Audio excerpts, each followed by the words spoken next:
What if I told you the secret to unlocking superpowered soil for your garden isn't buying expensive bags, but something you probably throw away every week?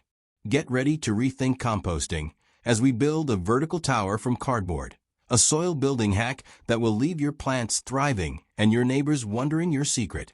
Take plain cardboard, the kind from shipping boxes. It's rich in carbon and perfect for healthy composting. Just avoid glossy or plastic-coated ones. Fold or roll the cardboard into a tube and place it upright in your soil or pot.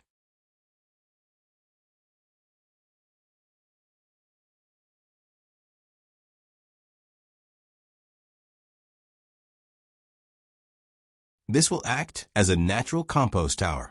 Add fruit peels, veggie waste, tea, coffee grounds, and a little soil inside the tower.